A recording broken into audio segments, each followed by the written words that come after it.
తాకట్టులో ఉన్న బంగారాన్ని విడిపించి ఆ రోజు ఆన్లైన్ రేటుకే మేము కొంటాం. Sharma gold company.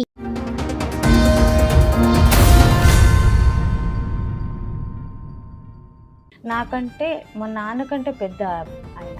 అమ్మో, ఇప్పటికీ 13 మ్యారేజ్ అయింది. ఇప్పటికి 13 పెళ్ళిళ్ళు అయినాయి.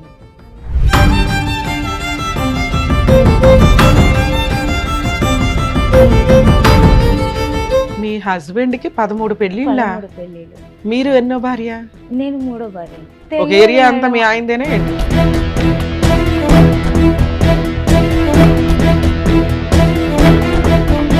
మూడో భార్య కింద ఎందుకు వెళ్లాల్సి వచ్చింది? ఒక భార్య చనిపోయింది.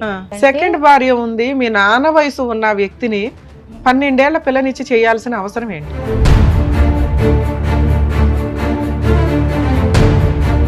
మరి ఒక్కగానొక్క ఆడపిల్లని, పసిపిల్ల 12 ఏళ్ళు అంటే పిల్లకి ఏమీ తెలియవు. ఎవరో వచ్చిరు, ఇలా కూర్చున్నారు, అది మ్యారేజ్ అని చెప్పి సైన్ చేసేసారు, పెళ్ళి అయిపోయింది. మీ నాన్న వయసు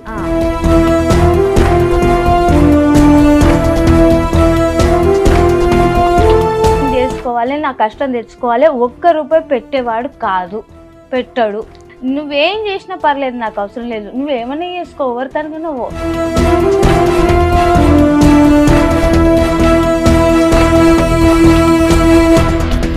ఇప్పుడు మీరు సెకండ్ వైఫ్ ఒక ఇంట్లో ఎంత కాలం ఉన్నారు?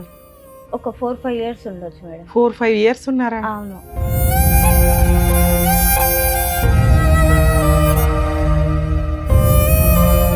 సెకండ్ డెలివరీ ఎందుకు తెచ్చుకున్నావు? ఈ లాజిక్ నాకు అర్థం కావట్లేదు. పని చేసుకుంటున్నా. పని చేసుకుంటే పర్వాలేదా? సెకండ్ డెలివరీ, థర్డ్ డెలివరీ అట్లా కానొచ్చా?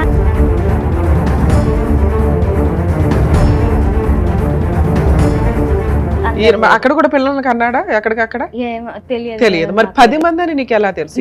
నేను పట్టుకున్నాను. 10 మందిని పట్టుకున్నావా? నేను పట్టినాను, మళ్ళీ కేసు కూడా పెట్టినా వీటి గురించి.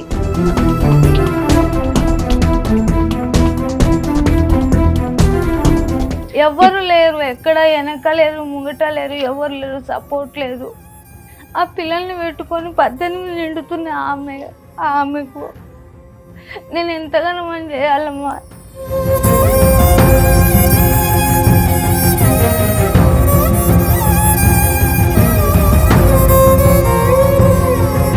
సార్ ఎన్ని పెళ్లిళ్ళు చేసుకున్నారు సార్ మీరు? ఇంతకీ మీ వయసుకి 12 ఏళ్ల పిల్లలు పెళ్లి చేసుకుంటారా? కొడుకు ఉండాలి కదా సార్, పెళ్లి చేసుకున్నా చెప్తేనే ఇంటనే అయిపోయానా?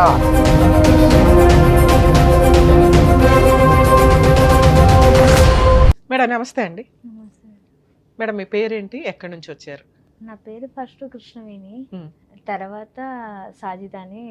ఓ, కృష్ణవేణి ఎలియాస్ సాజిత. ఏంటి ముస్లిం పేరు? ముస్లిం పేరు అంటే నేను ముస్లిం అబ్బాయిని పెళ్లి చేసుకున్నారా? ఓకే, పెళ్లి చేసుకున్నా. ఎక్కడి నుంచి వస్తున్నారు మేడం మీరు? నేను శంషాబాద్ నుంచి. శంషాబాద్, ఓకే. శంషాబాద్ నుంచి వస్తున్నా. అది అయితే ఇక్కడ షాయిన్ నగర్ అని ఉంది, వర్కర్స్ అక్కడ. అయితే అక్కడ మా అమ్మ వాళ్ళు కొద్దిగా ఉండడం వలన పెద్దవాళ్ళు కుదిర్చిన పెళ్ళి ఇది, అరేంజ్ మ్యారేజ్. ఇట్లా ఎందుకు పెద్దవాళ్ళు కుదిర్చారు? ముస్లిం అబ్బాయిని చేయాలని ఎందుకు అనుకున్నారు? అలా అనుకోలేదు. అక్కడికి వచ్చిన తర్వాత మా పని గురించి అని అమ్మ వాళ్ళు వచ్చారు. 12 ఇయర్స్ అప్పుడు నాకు. ఓకే. హాస్టల్లో. ఎన్ని ఇయర్స్ బ్యాక్ స్టోరీ ఇది? 2007లో. 2007కి మీకు 12 ఇయర్సా? ఓకే. 12 ఇయర్స్ అయితే అప్పుడు అక్కడికి వచ్చిన తర్వాత చదువుకోవడానికి అని చెప్పి ఇప్పుడు వాళ్ళ దాంట్లోకి వెళ్ళాం కాబట్టి అది అలా అయిపోయింది అక్కడ. ఆ తర్వాత మీ సరౌండింగ్ అంతా అదే, మీరు చదువుకుంటున్న స్కూల్ ముస్లిం స్కూల్స్ అవడం వల్ల మీకు అది పెద్దగా అనిపించలేదు. ఆ తర్వాత అక్కడ నుంచి నేను రావడానికి చాలా ఇబ్బంది పడ్డాను. అంటే వెళ్ళిపోదామని అనుకుంటే కొద్దిగా అమ్మ వాళ్ళు అక్కడే ఉన్నారు, నాకేమో కొద్దిగా ఇష్టం లేకుండా ఉండే. అయినా కూడా ఇంకా మా అమ్మ వాళ్ళు ఎలా చెప్తే అలానే ఉంటాను కదా అని చెప్పి అది కంటిన్యూ అయిపోయింది. కొద్దిగా కంటిన్యూగా అయిపోయిన తర్వాత అమ్మ వాళ్ళ దగ్గరికి వెళ్ళి అతను ఏదో మాట్లాడి, నాకంటే మా నాన్నకంటే పెద్ద ఆయన. అమ్మో, ఇప్పటికీ 13 మ్యారేజ్ అయినాయి. ఇప్పటికి 13 పెళ్ళిళ్ళు అయినాయి నాకు. మీ హస్బెండ్ కి 13 పెళ్ళిళ్ళు. మీరు ఎన్నో భార్య? నేను 3వ భార్యని. మీ తర్వాత 10 పెళ్ళిళ్ళు అయినాయా? చాలా మంది అయిపోయాయి, అలా వదిలేసుకుంటూ వెళ్ళాడు అతను. అమ్మో. నేను 2008 నుంచే కేసులు పెడుతూనే ఉన్నాను. 2007లో మీకు మ్యారేజ్ అయింది. మ్యారేజ్ అయ్యింది. 8 నుంచి మీకు సీన్ అర్థమైంది. ఆ. మీరు అప్పటికి మూడో భార్య కింద ఎందుకు వెళ్లాల్సి వచ్చింది? ఒక భార్య చనిపోయింది. ఒక రెండో భార్య చనిపోతే 2 పాపలు ఉన్నారు అతనికి. ఒక ఓకే. అబ్బాయి ఒక అమ్మాయి. ఆ తర్వాత నెక్స్ట్ మళ్ళీ వేరే ఎవరైతే పెళ్లి చేసుకున్నారో ఆమెను చేసుకున్నాక ఒక కొడుకు మళ్ళీ ఒక బిడ్డ.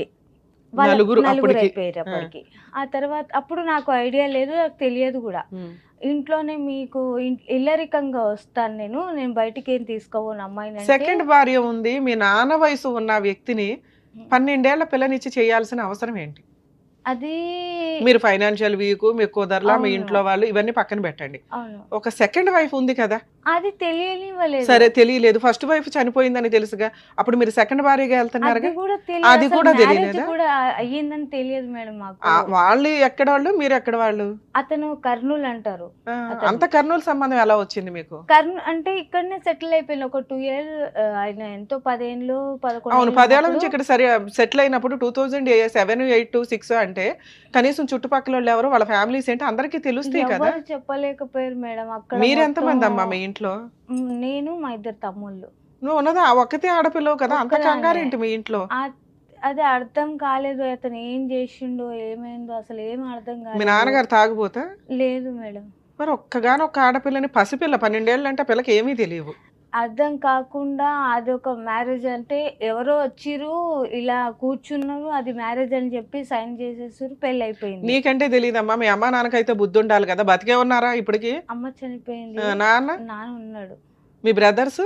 మా 2 తమ్ముళ్ళు చిన్నవాళ్ళు. వాళ్ళు ఇప్పుడు పెద్దోళ్ళు అయి ఉంటారు కదా, వాళ్ళకి పెళ్ళిళ్ళు అయినాయా? అయిపోయింది. ఓకే. అయితే ఇంకా తర్వాత అది 2007 మార్చి 18కి మ్యారేజ్ అయ్యింది.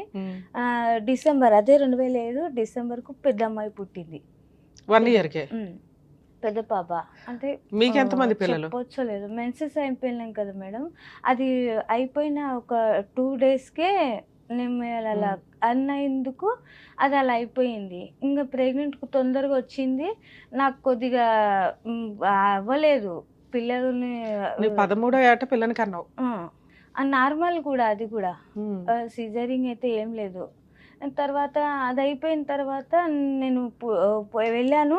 ఈయనకి ఆల్రెడీ ఫస్ట్ ఒక భార్య చనిపోయి 2 పిల్లలు, సెకండ్ ఒక భార్య 2 పిల్లలు, ఇవన్నీ నీకు ఎప్పుడు తెలిసినాయి?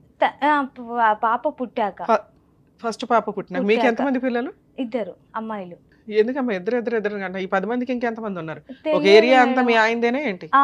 మొత్తం చూసా నేను ఇంకా అవన్నీ ఏం చేయలేకపోయి ఇంకా కేసులు 2008లో ఒక ఫస్ట్ కూతురు పుడుతున్న టైంలో మీకు అర్థమైంది ఈయనకి మీరు థర్డ్ భార్య అని, సెకండ్ వైఫ్ ఉందని.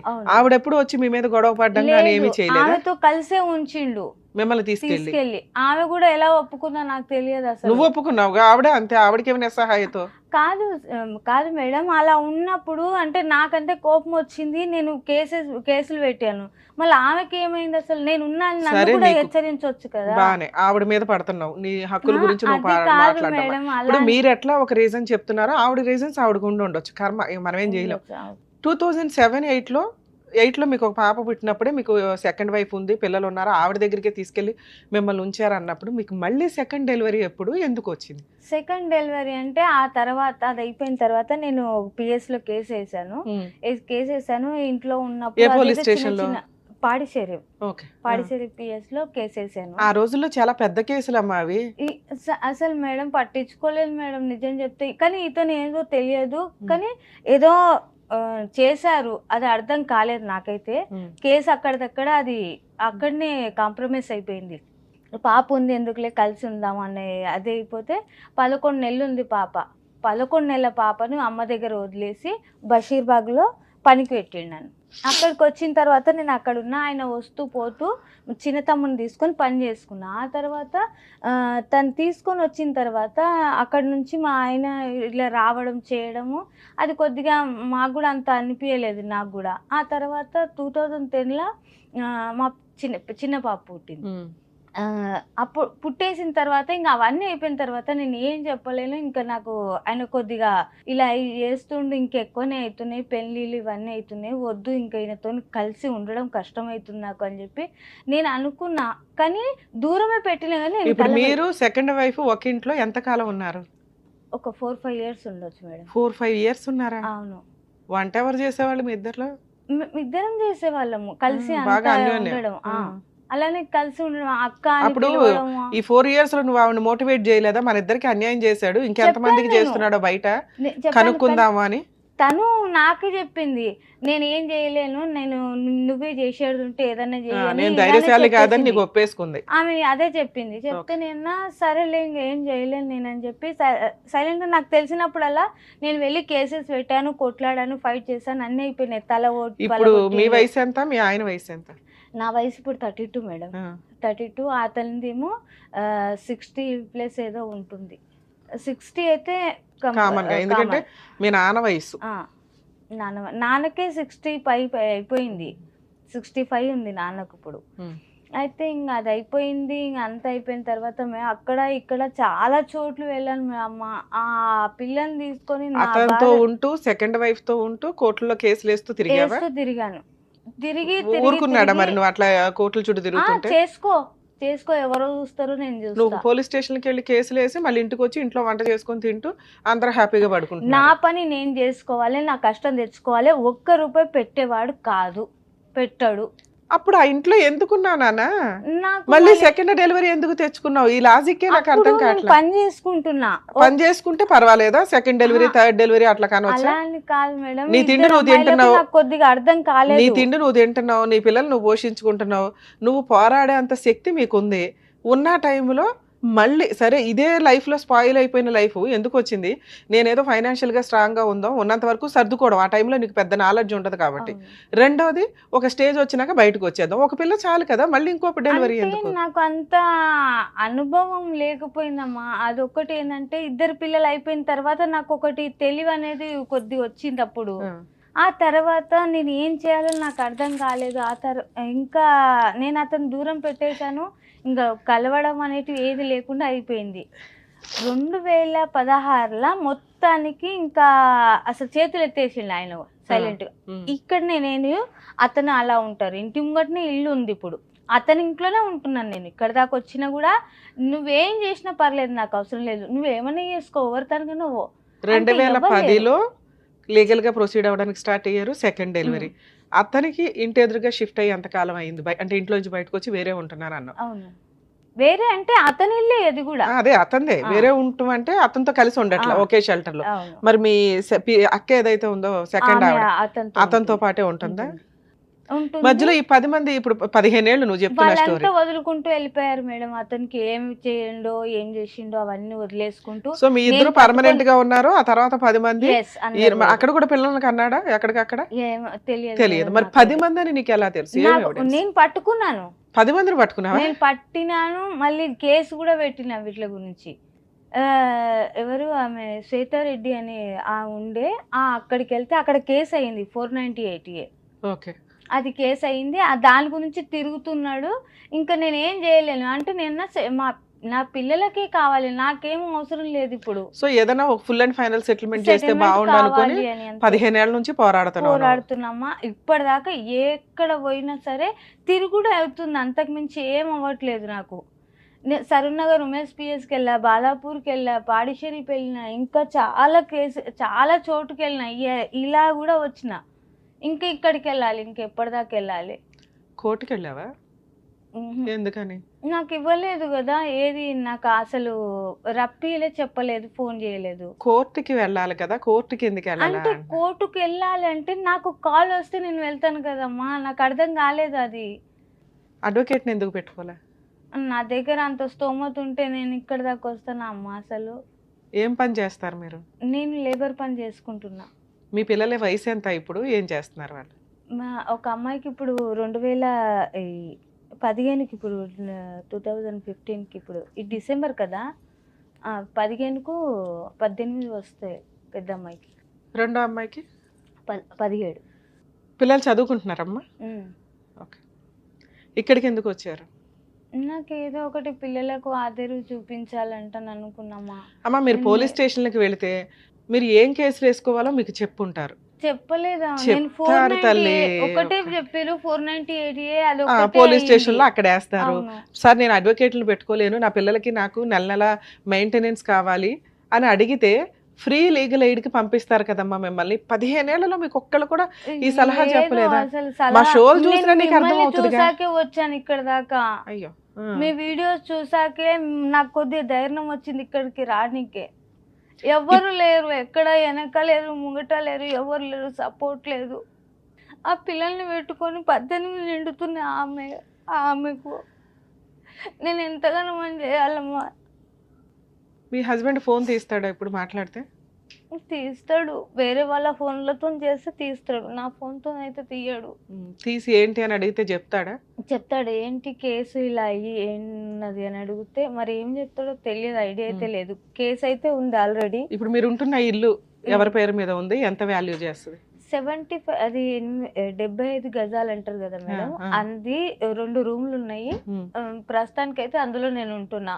పైన పోర్షన్ గాని పైన రూములు గాని లేదు, మీరు ఉండడానికే ఉంది. అది ఎవరి పేరు మీద ఉంది? అది అంటుండ్రు వాళ్ళ అబ్బాయి పేరు మీద ఉంది అని అంటుండు. అది మరి ఎక్కడ ఉందో ఎవరి పేరు మీద ఉందో నాకైతే తెలియదు. నోటరీ ల్యాండా, రిజిస్ట్రేషన్ ల్యాండా తెలియదు, అది కూడా తెలియదు. జస్ట్ ఉండగలుగుతున్నారు. ఏం పని చేసుకుంటున్నారు మీరు ఇప్పుడు? డైలీ ఏదో పని చేస్తున్నారు. ఎంత వస్తుంది మీకు ఇన్కమ్? నాకు అంటే ఇంట్లో సరుకులు అవి తెచ్చుకునే అంత వస్తుందా? వస్తుంది, 700-800 వస్తాయి మేడం. అంటే ఇప్పటి వరకు అతని దగ్గర కొద్దిగా నొప్పి చాలా వస్తుంటది. ఆ సిమెంట్ బస్తాలు మోస్తాం కదా, దాని వల్ల ఎక్కువ నొప్పి వస్తుంది. నా వల్ల అవ్వట్లేదు పని చేయాలంటే. నానెంబడి అక్కడికి ఏమంటారు జామ తోటలో మందు కొట్టాలి కదా, అది పెట్టాలంటే ఇది బ్యాగ్ వేసుకొని ఇలా పంపు కొట్టాలి. ఈ రెట్ట మొత్తం నొప్పి అవుతుంది, ఇక్కడ చెయ్యి మొత్తం. ఏదో ఒకటి చేస్తే నా పిల్లలు నేను ఎక్కడనో ఒక దిక్కు బతికేస్తామని నేను అంటున్నా. ఆయనకైతే పిల్లలకు ఒక్కసారి ఇప్పటిదాకా 10 మందికి సెటిల్ చేశాడు కదా, ఆ సెటిల్మెంట్ ఏదో నువ్వు కూడా చేసుకోవచ్చు. అంటున్నామా, నీ కాళ్ళు కూడా మొక్కుతాయి. ఆ పిల్లలకు ఒకటి ఏమన్నా ఏ ఆదేరువు. అంతకు మించి నేనేం కోరతలేను. ఉన్న కేసులన్నీ తీసేస్తాను. 1 లక్ష రూపాయలు పెట్టి ఆడ అడ్వకేట్ పెట్టి వకీల్ని పెట్టిరు, అక్కడ పెట్టి ఆ 1 లక్ష రూపాయలు ఆడనే ఉన్నాయి. ఇప్పుడు కూడా ఉన్నాయి అవి. నువ్వు నేను పోయి ఆ 1 లక్ష రూపాయలు తెస్తే పిల్లల పేరు మీద వేస్తే ఏమన్నా అవుతాయి కదా అని నేను చెప్తే నేను రాను. నేను అంటే సెటిల్మెంట్ చేసుకున్నారా 1 లక్ష రూపాయలకి? అంటే కేసు తీసేసుకున్నాము ఇస్తా అని చెప్పిండు నాకు.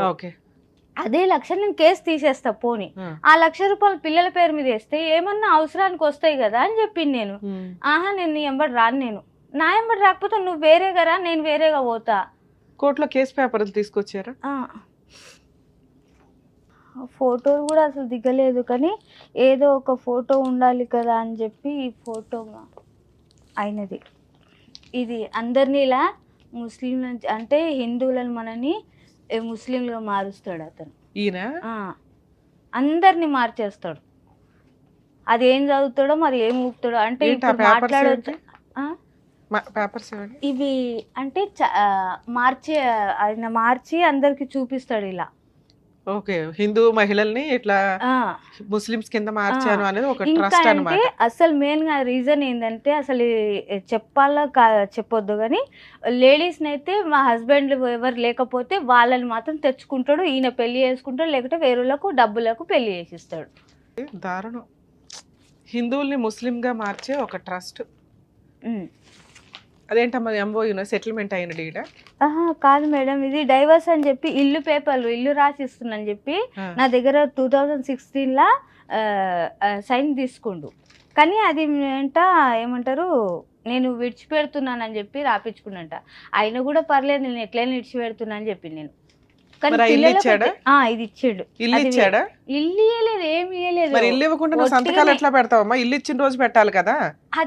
అది పెట్టించుకున్న తర్వాత నాకు తెలిసింది ఆ సంగతి. అయినా కూడా దాని గురించి వాల్యూ లేదు మేడం అసలు.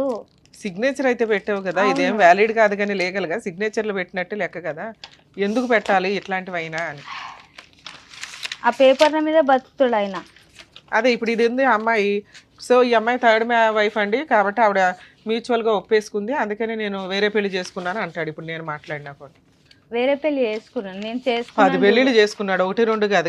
నేను మేడం నేను చేసుకున్నా అంటున్నారా అంటున్నా. మీరు కాదమ్మా, మీ హస్బెండ్ చేసుకున్నాడు. నువ్వు యాడ్ చేసుకున్నావు, 2 పిల్లలు పెట్టుకుని. అదే తెలివిగా అయితే రాయించుకున్నాడు నీ అవసరాన్ని వాడుకొని. ఓకే, 2020లో కేసు పెట్టావు.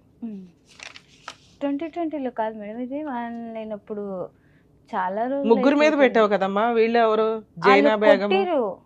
మహమ్మద్ ఎవరిళ్ళు? వాళ్ళ పిల్లలే. వీళ్ళిద్దరు వాళ్ళ పై పిల్లలా? నుంచి చెట్టుపై నుంచి రాయితో తలపైన కొడితే పగిలిపోయింది తల. ఈ కేసు సెటిల్మెంట్ చేసుకోమని అడిగాడా? సెటిల్మెంట్ 498 ఎందుకు వేయలేదు? ఇది 498 వేసాను మేడం. అది ఇది 498 కదమ్మా. నిన్ను ఎవరో బలవంగా కొడితే, గ్రూప్ ఆఫ్ పీపుల్స్ ముగ్గురు కలిపి కొడితే ఈ సెక్షన్స్ కొట్టినందుకు కేసు. ఇది కొంచెం పెద్ద కేసే. ఇప్పుడు మీరు ఏమైనా వేసి ఉంటే ఇప్పటిదాకా పోలీస్ స్టేషన్ కేసులే వేశారు. ఒకటి 498 వేశారు, ఇంకొకటి ఇక్కడ కొట్టినందుకు వాళ్ళు వచ్చి నీ మీద ఎందుకు కొట్టారు? అంత సీన్ ఎందుకు వచ్చింది? వాళ్ళకి ఆల్రెడీ అలవాటే కదా, ఎంతమంది పిన్నులు అన్నా ఉంటారు. మూతలు ఇట్లా కూర్చున్న పనికెళ్ళి వచ్చినున్నా ఇలా కూర్చుంటే ఏదో వాయిస్ వస్తుంటే బయట ఎవరిదో అని చెప్పి కూర్చున్నా. ఆ పై నుంచి చూస్తూ ఉంటారు, రోజు అదే ఉంటది వాళ్ళకు. రోజు చూస్తూ ఉన్నారు. వాళ్ళు ఏం చేసారంటే అక్కడ నుంచి రాయి సరిగ్గా ఇంట్లోకి వచ్చింది. అది అలా కొట్టగానే ఇక్కడ తగిలితే అప్పుడు సిఐ భాస్కర్ సార్ ఉండే కాల్ చేస్తే నన్ను రాత్రి 12 గంటలకు ఉస్మానియాకు పంపించారు. అక్కడ నుంచి స్లిప్ తీసుకురమ్మని చెప్పారు. అలా అక్కడ తీసుకొచ్చిన తర్వాత మార్నింగ్ ఇక్కడ ఇది ఎఫ్ఐఆర్ అయింది. ఆ కాపీ. ఓకే, సరే మీకేం కావాలి? ఇక్కడ దాకా రావడానికి రీజన్ ఏంటి? రీజన్ ఏం లేదు మేడం, పిల్లల కోసమే నేను వచ్చిన. అసలు ఏం లేదు, నాకు పిల్లలకు ఏదైనా ఒక ఆధారం చూపిస్తే ఆ పిల్లల్ని చదివించుకొని నేను బతికించుకుంటా. అమ్మ, మీరు ఇక్కడ దాకా వచ్చారు కాబట్టి ఒక ట్రయల్ నేను ఫోన్ చేసి మాట్లాడతాను. ఒకవేళ ఫోన్లో మేడం మేము సెటిల్మెంట్ చేసుకుంటామండి, ఆల్రెడీ ఒక అడ్వకేట్ ఎవరో ఉన్నారు అంటున్నారు, మీరు సెటిల్మెంట్ అయిన లేదు అతను వదిలేశారు. వాళ్ళు వదిలేశాడు. అక్కడ ₹1,00,000 ఉన్నాయి అన్నారు. అక్కడే ఉన్నాయి. అవి ఆయన దగ్గర ఉన్నాయి. ఆయన దగ్గర వాళ్ళ దగ్గర ఉన్నాయి. అట్లా ఎట్లా ఉంచుకుంటాడమ్మా? అడ్వకేట్ ఉంచుకోరు కదా. ఉన్నాయి, అక్కడే ఉన్నాయి. సో ఇప్పుడు ఆ సెటిల్మెంట్ కూడా మీకు పెద్ద యూజ్ లేదు. ఈయన వస్తే ఇస్తా అని చెప్పిండు. అంటే కలిసి వస్తే ఒక నిమిషం తల్లి, మీ ఇద్దరు వెళ్ళి కేసు క్లోజ్ చేసుకుంటే ఆ ₹1,00,000 ఆయన మీకు ఇచ్చేస్తాడు. ఓకే, మిగతా ఇంకేం వద్దా? ₹1,00,000 చాలా మీకు? నేను అలా ఆ ఒక్క కేసుకే ₹1,00,000. ఫుల్ అండ్ ఫైనల్ సెటిల్మెంట్ కి మీకు ఏమి ఇస్తారు అనేది ఏమి ఇస్తారో ఇంకా అది మీకే తెలియాలి మేడం. సరే, ఒకసారి ట్రై చేసి మాట్లాడతాను తల్లి. కానీ మాట్లాడిన తర్వాత మాకు తెలుసు ఈ స్టేజ్ లో ఆయన వెంటనే ఒక ఫోన్ కి రియాక్ట్ అయిపోయి 15 ఏళ్ళు 25 ఏళ్ళ పంచాయతీ మీదంతా. సో అట్లాగేనండి ఎంత ఇచ్చేస్తా అంత ఇస్తా అనడు. మీరు ప్రాపర్ వేలో న్యాయ పోరాటం చెయ్యాలి. కోర్టులు ఉన్నవే మీలాంటి వాళ్ళని ఆదుకోవడానికి. మీరు ఆ మాత్రం ఫైటింగ్ చెయ్యకపోతే ఇగో ఇట్లాగే 50 మందిని చేసుకుంటా వెళ్తూ ఉంటాడు. మీలో కొంచెం ధైర్యం అయితే ఉంది. దానికి మీరు అడ్వకేట్లు పెట్టుకోలేరు కాబట్టి ఫ్రీగా ఎలా చేసుకోవాలి, నా వరకు నేను ఎంతవరకు నీకు హెల్ప్ చేయగలను అనేది చెప్తాను. హలో హలో, అబ్దుల్లా గారా మాట్లాడేది? చెప్పండి మేడం. నేను హైకోర్టు అడ్వకేట్ రమ్యాని మాట్లాడుతున్నానండి, సుమన్ టీవీ న్యాయవేదిక ప్రోగ్రామ్ నుంచి. మీ wife second wife, third wife, fifth wife నాకు తెలియదు కానీ సాజిదా బేగం గారు మా దగ్గరకు వచ్చారు. 2008 నుంచి నేను నరకం పడుతున్నానండి, 10 నుంచి కోర్టుల చుట్టూ పోలీస్ స్టేషన్ల చుట్టూ తిరుగుతున్నాను, నన్ను వచ్చి కొట్టారు, అదొక ఎఫ్ఐఆర్ అయ్యింది. ఆ కేసు క్లోజ్ చేసుకోవడానికి ఒక లాయర్ దగ్గర ₹1,00,000 సెటిల్మెంట్ మాట్లాడారు, అది అక్కడే ఉండిపోయింది. నా పిల్లలకి నాకు ఏదైనా న్యాయం చేయించి ఫుల్ అండ్ ఫైనల్ సెటిల్మెంట్ చేయించండి, లేదా కేసులు వేయడానికి లీగల్ సపోర్ట్ ఇవ్వండి అని అడిగారు. కాదమ్మా, ఒకసారి మీ హస్బెండ్తో మాట్లాడతాము, ఏమైనా సెటిల్మెంట్ చేసుకుంటారేమో, అవ్వకపోతే అప్పుడు లీగల్ సపోర్ట్ చేస్తామండి అని చెప్పాం. మరి మీరేమన్నా ఫుల్ అండ్ ఫైనల్ సెటిల్మెంట్ మీ పిల్లలకి ఏమన్నా చేయగలరా లేదా? మా పిల్లలకు చేయకుండా ఎట్లా ఉంటాం మేడం మేము? సార్, ఆవిడ ఆల్రెడీ మీ ఇంటి ఆపోజిట్లోనే 75 గజాలు ఇంట్లో ఉంటుందట. మరి పిల్లలకి ఇప్పుడు మేము లీగల్ సపోర్ట్ ఇచ్చామంటే డొమెస్టిక్ వైలెన్స్లు మెయింటెనెన్స్లు వేసుకుని ఆ ప్రాపర్టీ అట్లాగే అటాచ్మెంట్ చేయడం, ఆ క్రిమినల్ కేసులు కొంచెం స్ట్రాంగ్గా ఫైట్ చేయడం, మా దాకా నమ్ముకుని వచ్చినాక మేము 100% సపోర్ట్ చేయాల్సి వస్తుంది కదా సార్. అలా లేకుండా మీరు ఆల్రెడీ ఏమిటో 60 years అబోవ్ ఉంటుందట, మరి ఇంత చిన్నపిల్లని ఎందుకు చేసుకున్నారు? మా దాకా అసలు ఇట్లాంటి రావడమే మాకు కష్టంగా అనిపిస్తుంది వినటానికి. ఏం సెటిల్మెంట్ చేసుకుంటారు, ఎక్కడికి పంపించాలి? కోర్టులో కేసు నడుస్తుంది మేడం, నేను అడ్వకేట్ నంబర్ ఇస్తా మాట్లాడుకుంటాను. మీ అడ్వకేట్తో ఏ కోర్టులో ఏ కేసు నడుస్తుంది? నేను అడుగుతున్నది కేసు, క్రిమినల్ కేసుల గురించి కాదు, ఫుల్ అండ్ ఫైనల్ సెటిల్మెంట్ పిల్లలకి ఆవిడకి ఏం న్యాయం చేయగలరు అని. ఆల్రెడీ కేసుకు తిరుగుతున్నా మేడం నేను. మా అడ్వకేట్ నంబర్ ఉంది, నంబర్ ఇస్తాను, లేకుంటే అడ్వకేట్ తో మాట్లాడిస్తాను. మీ నంబర్ ఇదేనా? ఇదే, ఈ నెంబరేనండి. మీకు సెటిల్మెంట్ చేసుకునే ఉద్దేశం ఉంటే ఒక 1 week టైం ఇస్తున్నాం సార్, మీ అడ్వకేట్ తోటి మాట్లాడించండి, లేదా ఇక వీళ్ళకి ఈవిడికి ఫ్రీ లీగల్ ఎయిడ్ ఎట్లా కేసులు వేయాలి ఏంటని చేయిస్తాం. కోర్టే చేస్తుంది ఇంకా న్యాయం. ఎందుకు అనవసరంగా కోర్టుల చుట్టూ తిరగడం ఎందుకు? మీ చరిత్ర తీస్తుంటే బోళ్ళంత బయటపడుతుంది. కానీ అవన్నీ మేము ఇక్కడ మాట్లాడకూడదు కాబట్టి మాట్లాడట్లేదు. కోర్టు దాకా వచ్చి మేము సపోర్ట్ చేస్తే చాలా స్ట్రాంగ్ గా ఉంటది. కాదమ్మా, ఆమె ఏసిందనే తిరుగుతున్నాం, లేకుంటే మేమెందుకు తిరుగుతాం? అనవసరంగా వేసింది కాబట్టి తిరుగుతున్నారా? ఆ 2 కేసులు వేరు సార్. ఇప్పుడు ఇంకా పిల్లలకి ఏమి ఇంతవరకు ₹1 ఇవ్వలేదంట. పిల్లలు ఎట్లా చదువుతున్నారు ఏంటి, వాళ్ళ పెళ్లిళ్ళు ఏంటి, ఈ ఖర్చులన్నీ ఉంటాయి కదా. అసలు ఏం చదువుతారు అడుగు. రికార్డు ఉంది మేడం, మెయింటెనెన్స్ చేస్తున్నాం. ఎంత వేస్తున్నారు మెయింటెనెన్స్? ఇప్పుడు మేము మసీదులో మోసం చేస్తున్నాం. మా ఇన్కమ్ ఎంత ఉందో అంత ప్రకారం చేస్తున్నాం. మాతో ఎంత అండి? ₹1, ₹2, ₹10,000, ₹50,000 ఏదో ఒకటి ఉంటదిగా. ₹2 ఎందుకు వేస్తారు? 10,000 మా దగ్గర ఎందుకు వేస్తారు? కానీ మాతో ఏమవుతుంది అది ఏమైతుందో అది చెప్పండి సార్. ఒక మాట చెప్పాలి కదా నిజాయితీగా. మసీదుకి వెళ్తున్నారు అంటే నేను చాలా నమ్ముతాను. అలాంటప్పుడు కొంచెం నిజం చెప్పాలి కదా. మీరు కన్నా పిల్లలు ఇక్కడ అనాథల్లాగా తిరుగుతున్నారు. ఆవిడ కూలి పని చేసుకుని ఆవిడ పోషించడం ఏంటి? మీ పిల్లలకు మీరు తిండి పెట్టలేరా? అలాంటప్పుడు అంతమంది పిల్లల్ని కనటం ఎందుకు? సరే మాట్లాడిస్తాను. మాట్లాడుదురు సార్. ఒక మాట మీరు చెప్పండి, ఎంత వేస్తున్నారు మెయింటెనెన్స్ అది చెప్పండి. వెళ్తూ ఇప్పుడు వెళ్తూ బాగలేదు మేడం నాకు. నేను మాట్లాడిస్తాను. మేము ఇప్పుడు ఏమంటారు మా దేవచర దగ్గర పోయి కానీ ఈ నంబర్ మీదే కదా? ఇదేనండి. మీకు ఒకసారి నేను చెప్తాను, ఒకసారి లైన్ లోనే ఉండండి. అమ్మా మేడం, మీ హస్బెండ్ తో ఇప్పుడు మాట్లాడుతున్నాం కదా, మీరు వింటున్నారుగా. వీళ్ళ అడ్వకేట్ దగ్గరికి వెళ్ళి మాట్లాడతారు. మీకు ఫోన్ వచ్చి మీతో మాట్లాడు ఒక 1 week లో ఫుల్ అండ్ ఫైనల్ ఏమైనా సెటిల్మెంట్ చేసుకుంటే ఓకే. లేదా మీరు మళ్ళీ మమ్మల్ని కాంటాక్ట్ అవ్వండి. మా సుమన్ టీవీ తరపు నుంచి అడ్వకేట్ రమ్య గారు మీకు 100% ఎంత హెల్ప్ చేయగలరో అంతా చేస్తారు. ఈయన దగ్గర నుంచి మెయింటెనెన్స్ వసూలు చేయడం ఎట్లాగా కోర్టు ద్వారా 100% వసూలు చేయిస్తారు. ఎందుకు అంటే ఈయన ఎంత అమౌంటో చెప్పట్లా. నిజంగా 3,000 వేస్తున్నారండి, 5,000 ఏదో ఒక ఫిగర్ చెప్తారు. నేను అన్నదానికి కౌంటర్ మాట్లాడారు తప్ప. 10,000, 20,000, 50,000 అంటే నేను ఆ మాట చెప్పాను. అవును సార్, అదే అడుగుతున్నా. నేను అడిగాను, మీరు ఒక మాట చెప్పగలగాలి సార్. నేను 2,000 వేస్తున్నాను మేడం, 3,000 వేస్తున్నాను మేడం అని చెప్పాలి కదా. ఒక మసీదు మోజన్ కు 10,000, 20,000 ఎట్లా చెప్పగలుగుతారు మీరు అని నేను చెప్పిన. మరి ఎందుకు పెళ్లి చేసుకున్నారు సార్? ఎన్ని పెళ్లిళ్ళు చేసుకున్నారు సార్ మీరు? ఇంతకీ మీ వయసుకి 12 ఏళ్ల పిల్లల్ని పెళ్లి చేసుకుంటారా? కొడుకు ఉండాలి కదా సార్. మీ పెళ్లిళ్ళు చేసుకున్నా చెప్తేనే ఇంటనే అయిపోయానా? అసలు మీరు ఎన్ని పెళ్లిళ్ళు చేసుకున్నారు చెప్పండి నాకు. నేను చెప్పింది తప్పే అయితే నువ్వు చెప్పు, మళ్ళీ ఏం చెప్తున్నావు చెప్పు. కాదు, 2 పక్కల వినాలి కదా మేడం. అందుకే సార్ మిమ్మల్ని అడుగుతున్నాం కదా, మీరు చెప్పండి సార్. మీరు చెప్పండి.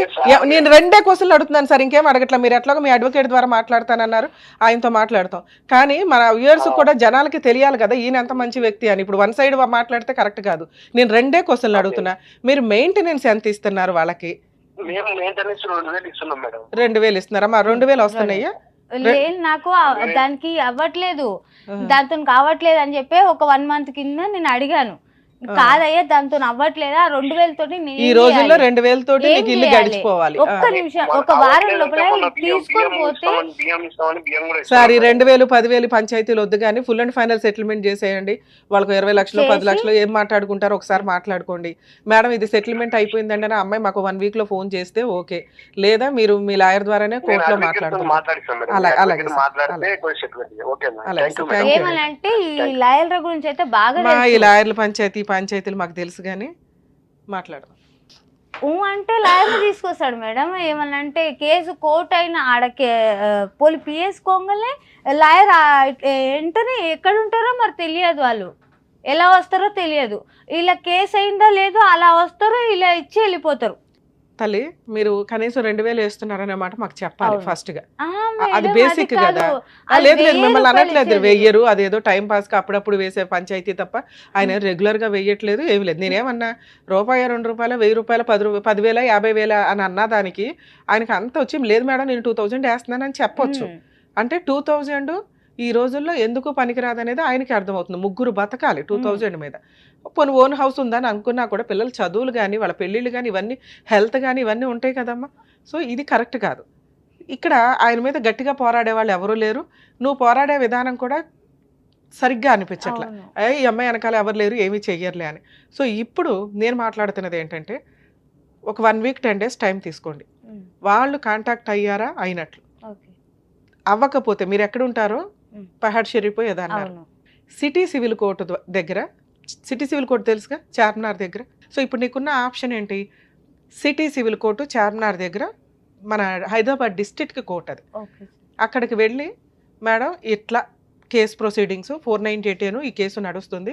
మా హస్బెండ్ దగ్గర నుంచి నాకు మంత్లీ మెయింటెనెన్స్ 3కి 10,000 చొప్పున 30,000 కావాలి. గృహ హింస చట్టం కేసు వెయ్యటం ఎట్లా, నాకు కొంచెం ఎవరన్నా ఒక అడ్వకేట్ని సజెస్ట్ చేయండి అని వాళ్ళతో మాట్లాడండి. వాళ్ళు మీకు గవర్నమెంట్ అడ్వకేట్ను ప్రొవైడ్ చేస్తారు. సఖీ సెంటర్ ఎక్కడో ఫార్వర్డ్ చేస్తారు నీకు సఖీ సెంటర్ లొకేషన్ కూడా పంపిస్తానమ్మా, మీ జ్యూరిస్డిక్షన్ సఖీ సెంటర్ అని. అక్కడికి వెళ్ళండి. అక్కడ మీకు domestic violence case free legal aid తోటి ఫ్రీగా ప్రొవైడ్ చేయడం జరుగుతుంది. డొమెస్టిక్ వైలెన్స్ కేసు అంటే ఒక ఫ్రూట్ బౌల్ అనుకోండి, అది చాలా కేసులతో సమానం. అంటే 4-5 చోట్లకు వెళ్ళి 4-5 అడ్వకేట్లు పెట్టుకొని 4-5 కేసులు వేయడం, లేదా ఒక అడ్వకేట్తో 4-5 కేసులు వేయడం కంటే నువ్వు అడుగుతున్న రిలీఫ్ ఫైనాన్షియల్ రిలీఫ్. ఆ ఫైనాన్షియల్ రిలీఫ్కి నీకు కావాల్సింది ఏంటి? మంత్లీ మెయింటెనెన్స్, నీ జీవితం సర్వనాశనం చేసినందుకు నష్టపరిహారం, ఓకే, ప్రొటెక్షన్. ఆల్రెడీ వాళ్ళు కొట్టి ఉన్నారు కాబట్టి ప్రొటెక్షన్ కావాలి, నీ సరౌండింగ్స్కి వాళ్ళు రాకుండా. నువ్వు ఏదైతే ఇంట్లో ఉంటున్నావో ఆ ఇల్లు నీకే రిజిస్ట్రేషన్ చేయించమని అడిగే హక్కు నీకు ఉంటుంది. ఈ 4 పాయింట్స్ అంటే 4 డిఫరెంట్ కేసుల్ని ఒకే కేసులో అడిగే హక్కు డొమెస్టిక్ వైలెన్స్ ద్వారా ఉంది. ఫ్రీ అడ్వకేటు అక్కడ ప్రొవైడ్ చేస్తారు. ఇది మీలాంటి వాళ్ళ కోసం పెట్టిన చట్టం. అందరూ ఎవరు పడితే వాళ్ళు వాడుకుంటున్నారు, కానీ అడ్వకేట్లు పెట్టుకోలేక ఉన్నంతలో న్యాయం కోసం పోరాడే వాళ్ళు ఫ్రీగా చేసే పని. సో మీకు ఆ లొకేషన్ పంపిస్తాను, మీ హైదరాబాద్ జ్యూరిస్డిక్షన్ది సఖీ సెంటర్ ఎక్కడికి వస్తుందో మీరు అట్లా వెళ్ళి మాట్లాడండి. ఒకవేళ వాళ్ళు ప్రాపర్గా రెస్పాండ్ అవ్వకపోతే ఇట్లా సుమన్ టీవీ ద్వారా అడ్వకేట్ రమ్య గారిని అప్రోచ్ చేయనండి, మేడం పంపించారు, పని చేయకపోతే నాకు చెప్పు తల్లి, నేను మాట్లాడతాను, మేము దిగుతాను అప్పుడు. ఓకే, ఆల్ ది బెస్ట్ అమ్మ, జాగ్రత్త. ఇక్కడ ఒక్కసారి ఆలోచించండి, 60 ఏళ్ళు అంటే ఇప్పుడు పెళ్ళి 25,000 25 years అనుకుంటే, ఒక 12 ఏళ్ల అమ్మాయిని 40 ఏళ్ళు 45 ఏళ్ల వయసున్న వ్యక్తి పెళ్లి చేసుకుంటూ ఉన్నప్పుడు అంత ఫైనాన్షియల్గా అంత హీనమైన పొజిషన్లో ఉన్న కనీసం ఆడపిల్లల్ని అలా వదిలేయండి. మేబీ ఇది 20 ఏళ్ల క్రితం స్టోరీ అయ్యి ఉండొచ్చేమో, కానీ ఇప్పుడు కూడా కొన్ని ఏరియాల్లో అలాగే నడుస్తుందండి. ఎందుకంటే మొన్న ఒక మైనర్ మ్యారేజ్ కేసు 2 years బ్యాకే, పిల్లకి 15 ఏళ్ళు 25 ఏళ్ల అబ్బాయిని ఇచ్చి పెళ్లి చేశారు. సాఫ్ట్వేర్ అండి, ఇదండి, మాకు పలానా క్యాస్ట్లో ఆడపిల్లలు దొరకట్లేదు. మా నాన్న, ఆ అమ్మాయి వాళ్ళ నాన్న పచ్చి తాగుబోతు. ఆ తాగుబోతు భార్యను కొట్టి, నానమ్మను కొట్టి, అంటే తాగుబోతు వాళ్ళ అమ్మను కొట్టి ఆ పసిపిల్లని తీసుకొని వెళ్ళి ఒక వ్యక్తి చేతిలో పెడితే గట్టిగా 2-3 monthsకి అతని హెల్త్ ప్రాబ్లం బయటపడింది. ఏంటంటే అతని 2 కిడ్నీలు డ్యామేజ్. ఆ 2 కిడ్నీలు డ్యామేజ్ అయితే అబ్బాయి వాళ్ళ అమ్మ ఒక కిడ్నీ ఇచ్చింది, అది కూడా స్పాయిల్. ఎందుకంటే నాన్న ఎంత పనికి మాలిన తాగుబోతో అంతకి డబల్ తాగుబోతూ అబ్బాయి. ఆడపిల్లని వదిలించుకోవడం అంటే ఇంత దరిద్రంగా ఆలోచించొద్దు దయచేసి తల్లిదండ్రులు. తండ్రి తాగుబోతూ ఓకే, కనీసం నానమ్మ అమ్మ ఈ రోజున బాధపడి మా ఆఫీస్కి వచ్చి మాట్లాడారు, కానీ ఆ కేసుల్లో లీగాలిటీ. ఇప్పుడు ఆ పిల్ల వయసు ఎంతో తెలుసా? 17 ఏళ్ళు. అందులో 2 years ఆ పిల్ల ఆ డయాలసిస్ కోసం హాస్పిటల్లో, నిమ్స్ హాస్పిటల్లో తిరుగుతా కూర్చుంది. వెక్స్ అయిపోయి ఆ పిల్ల ఎక్కడో ఇంట్లో నుంచి పారిపోయి అక్కడ చెట్ల దగ్గర కూర్చొని ఉంటే ఎవరో ఫోన్ చేస్తే ఆ నానమ్మ అమ్మ వెళ్ళి పిల్లని తెచ్చుకొని ఆఫీస్కి తీసుకొచ్చి మేడం హెల్ప్ చేయండి అని అడిగితే ఏం చేయగలం? మీకు బుద్ధి ఉండాలి ఫస్ట్. ఇంత పసిపిల్లలకి పెళ్ళిళ్ళు చేసుకుంటూ, అమ్మ తల్లి మీకు ఇక్కడ రిక్వెస్ట్ చేస్తున్నా, మీరు కూడా అంతే నిస్సహాయ స్థితిలో ఉన్నారు. మైనర్ మ్యారేజ్లు ఎంత వరస్టో కొంచెం తెలుసుకుంటే, ఎందుకంటే చేసిన వాళ్ళు చేసుకున్న వాళ్ళు ఇద్దరు కూడా జైలుకి వెళ్ళాలి, క్రిమినల్ ప్రొసీడింగ్. అలాగే మైనర్ అమ్మాయి 18 years లోపు, మేడం నాకు ఈ మ్యారేజ్ వద్దు, నేను వదిలించుకోవాలనుకుంటున్నానంటే తనకి తానుగా, అంటే 18 years లోపు అయితే గార్డియన్గా వాళ్ళ అమ్మో వాళ్ళ నాన్నో వాళ్ళ పెద్దమ్మో ఎవరో ఒకళ్ళు ఉండి డైవర్స్ కేసు వేయొచ్చు. దాంట్లో ఏ క్రూయాలిటీ ప్రూవ్ చేసుకోవసరలా, ఏమీ అవసరం. అది డైరెక్ట్గా అనల్మెంట్ ఆఫ్ మ్యారేజ్ కిందకు వస్తుంది, అది వ్యాలిడే కాదు. అలాగే ఒకవేళ అమ్మాయి 15 years అప్పుడు పెళ్లి చేసుకుంది, 20 years వచ్చేసింది, 20 years లోపు కూడా అది అనల్మెంట్ కింద మ్యారేజ్ కిందే వస్తుంది, ప్రాబ్లమే లేదు, ఈజీ కేసు. ఒకవేళ ఆఫ్టర్ 20 years అయితే డైవర్స్ యాక్ట్, అంటే హిందూ మ్యారేజ్ యాక్ట్ ప్రకారం, అంటే వాళ్ళు ఏ రిలీజియన్ అయితే ఆ రిలీజియన్ యాక్ట్ ప్రకారం డైవర్స్ కేసు వేసుకోవచ్చు, మీకు కాంపెన్సేషన్లు వస్తాయి. అలాగే వాళ్ళు క్రూయాలిటీ ఏదైతే చేస్తారో వాటి మీద క్రిమినల్ ప్రొసీడింగ్స్, సివిల్ ప్రొసీడింగ్స్ కూడా ఇంప్లిమెంట్ అవుతాయి. ఇప్పుడు ఈ కేసులో మనం తెలుసుకోవాల్సిన రెండో పాయింట్ ఏంటంటే, లవ్ జిహాద్ చాలా సీరియస్గా అనిపించింది నాకు. ఒక ముస్లిం వ్యక్తి ముసలోడు అయ్యుండి చిన్న పిల్లలకి అసలు ఎత్తుక్కొని, వాళ్ళ ఫైనాన్షియల్ బ్యాక్గ్రౌండ్లో ఎత్తుక్కొని మరి ఏ రకంగా ట్రాప్ చేసుకుంటూ వెళ్ళారో అర్థమే కావట్లేదు. లేదు మేడం, అమ్మాయిని చూసి నేను లవ్ చేసి పెళ్లి చేసుకున్నాను, వాళ్ళ ఇంట్లో వాళ్ళని నన్ను చేశారంటే అక్కడ అంత సీనే కనిపించట్లే. ఒక వ్యక్తి యొక్క ఫైనాన్షియల్ ఇదో వాళ్ళ చెడు అలవాట్లను ట్రాప్ చేసుకుంటూ వెళ్తున్నారు అనేది కూడా కొంత అర్థం అవుతుంది. ఇందులో లవ్ జిహాద్ ఉందా లేదా మనకు తెలియకపోయినప్పటికీ ఈ కేసు అసహ్యకరంగానే ఉంది వినటానికి. ఒక ఏరియాలో రిలీజియన్స్లో ఉన్నప్పుడు మనకి ఏ రిలీజియన్ ఒకటే, మనం అందరం కలిపే మనకు ఊహ తెలిసిన దగ్గర నుంచి పెరుగుతున్నాం. అలాంటప్పుడు ఎవరి రిలీజియన్లో వాళ్ళు పెళ్ళిళ్ళు చేసుకుంటూ అందరూ ఫ్రెండ్షిప్ తోటో సహృదయంతో ఉండాలి తప్ప పెళ్ళిళ్ళు చేసుకునేటప్పుడు ఒకటే అమ్మాయి ఒకటే భర్త ఇలా ఉండాలి ఎక్కడైనా కానీ. ఇక్కడ ఇతనికి ఈవిడ థర్డ్ వైఫ్, కనీసం ఫస్ట్ 2 వైఫ్లు పెళ్ళిళ్ళ గురించి వీళ్ళకి నాలెడ్జ్ కూడా లేదు. ఇది కొంచెం చూసుకోవాలి. ఒక హిందూ అమ్మాయి ముస్లిం అబ్బాయిని పెళ్లి చేసుకుంటే కోర్టులో rights, civil rights, criminal rights ఖచ్చితంగా ఉంటాయండి. అంటే 498 డొమెస్టిక్ వైలెన్స్, మెయింటెనెన్స్లు అన్నీ ఈక్వలే. మరి డైవర్స్ తీసుకోవాలంటే ఎట్లా మేడం అంటే, ఒకవేళ హిందూ అమ్మాయి ముస్లిం అమ్మాయి కింద కన్వర్ట్ అయితే వాళ్ళకు ఒక బుక్ ఉంటుంది, నేమ్ చేంజ్ అవ్వడం కానీ ఇవి వీళ్ళ దాంట్లో అది జరిగింది. అలా కన్వర్ట్ అయినప్పుడు మహమ్మదన్ లా కూడా అమ్మాయికి ఇంప్లిమెంట్ అవుతుంది, దాని ప్రకారం ప్రొసీడ్ అవుతారు. మరి 2nd, 3rd, 4th మ్యారేజ్లు చేసుకుంటే ఎట్లా మేడం అతను? ఎందుకంటే ముస్లిం వ్యక్తి జనాలకు తెలియదు 4 మ్యారేజెస్ చేసుకోవచ్చని. ఇప్పుడు మా చిన్నప్పుడు 7 మ్యారేజెస్ చేసుకోవచ్చని, అంతకంటే ఊహ తెలిసినప్పుడు ఎన్ని మ్యారేజ్లు అన్నా చేసుకోవచ్చని. ఈయన ఆ ఎన్ని మ్యారేజ్లు అనే ఇన్ఫినిటీ దగ్గర కూర్చొని ఉన్నారు. కానీ సుప్రీంకోర్టు తోలు తీసేస్తుంది. ముస్లిం జెంట్స్ చట్ట ప్రకారం డైవర్స్ వేసుకోవడానికి లేదు, కులా తీసుకోవడానికి ఉంది కాజీ దగ్గర. కులా అంటే మ్యూచువల్ డైవర్స్. ఒకవేళ అమ్మాయి మ్యూచువల్గా రాకపోతే కోర్టులో సివిల్ రూల్స్ ప్రకారం డిక్లరేషన్ ఆఫ్ డైవర్స్ కింద వేసుకోవాలి.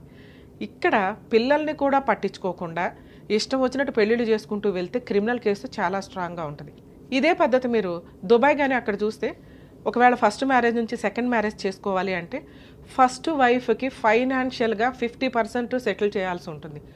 అలాగే పిల్లలకి, అలాగే 2nd మ్యారేజ్కి వచ్చేసరికి ఆ అమ్మాయికి కూడా ఫైనాన్షియల్గా అతను లేకపోతే ఎంత రిచ్గా బతికిద్దో ఆయన ఫైనాన్షియల్ కెపాసిటీని బట్టి అలా సెట్ చేసినాకే వెళ్ళాలి. అక్కడ కూడా కొన్ని లిమిట్స్, రూల్స్ చాలా స్ట్రాంగ్గా ఉన్నాయి. ఫస్ట్ వైఫ్ కానీ 2nd వైఫ్ కానీ కేసు వేస్తే వాడికి ఇంకా లైఫే ఉండదు. అక్కడ 0 క్రైమ్ తోటి కేసులు నడుస్తూ ఉంటాయి. అంటే చాలా తక్కువ రూల్స్ అంత పర్ఫెక్ట్గా ఫాలో అవుతారు. మనకేంట్రా బాబు అంటే 15 పెళ్ళిళ్ళు కాకపోతే వాడుకోవడం, కేసులు వేసుకోవడం, సెటిల్మెంట్ చేసుకోవడం, వదిలిపడేయడం. కొంచెం కామన్ కోడ్ అనేది మనకు ఏమైనా రావడానికి అవకాశం ఉంది. యాక్చువల్గా ఈ పాటికే వచ్చేది. అది వస్తే అన్ని మతాల యొక్క మ్యారిటల్ డిస్ప్యూట్కి సంబంధించింది ఒకే చట్టంలోకి వస్తుంది. అప్పుడు అందరికీ ఈక్వల్ అవుతుంది. కొంచెం అవేర్నెస్ రావడానికి మీకు అవకాశం ఉంది. సో ఈ కేసులో అమ్మ మీరు ఏదైతే అగ్రిమెంట్ రాసుకున్నారో అది డైవర్స్ కిందకి రాదు. ఓకే, మీరు ఇంకా వైఫే, వాళ్ళు ఇంకా ఆయన పిల్లలే. ఆయనకి ఎన్ని పెళ్ళిళ్ళు అయినాయి అనేది తర్వాత ఛాలెంజ్ చేయడానికి ముందైతే మీరు ఫైనాన్షియల్గా సెటిల్మెంట్ అడుగుతున్నారు కాబట్టి మీరు డైవర్స్ ఇచ్చినా ఇవ్వకపోయినా మీకు పెద్ద ఫరక్ పడదు. సో మీకు కావాల్సింది ఫైనాన్షియల్ సెటిల్మెంట్. అది మీ పిల్లల హక్కు, మీ హక్కు. దీనికి ఇందాక నేను చెప్పినట్టు DVC కేసు ఫైల్ చేసుకోండి. 100% అవుతుందని నేను అనుకుంటున్నా. ఇన్ కేసు అవ్వకపోతే ఆ కేసు వేయండి, ఆరాంగా మెయింటెనెన్స్ వస్తుంది. ఆయన ఇచ్చే 2,000 కత్తలే మినిమం 20 to 25 మీకు ఆర్డర్ చేస్తారు. మీరు 50,000 దాకా క్లెయిమ్ చేయండి. మీ ధైర్యం నాకు నచ్చింది. పిల్లలిద్దరూ చదవనివ్వండి, గవర్నమెంట్ కాలేజీల్లో అన్న జాబ్ చేసుకునివ్వండి. ఈ రోజున ప్రతి స్త్రీ తనని తాను పోషించుకునేలాగా ఉండాలి. అలా అని కాపురాలు నాశనం చేసుకోవద్దు. మీకు అన్యాయం జరిగినప్పుడు డైవర్స్ దాకా వెళ్ళాలి కానీ అన్యాయం చేసుకుని డైవర్స్ల దాకా వెళ్ళొద్దు. మీకు 100% ఫైనాన్షియల్ సపోర్ట్ అతని దగ్గర నుంచి ఫుల్ అండ్ ఫైనల్ సపోర్ట్ జరిగిద్ది. జరగకపోతే మా వంతు ప్రయత్నంగా నేను మీకు అందుబాటులో ఉంటాను. సరేనా? థ్యాంక్ యూ అమ్మా.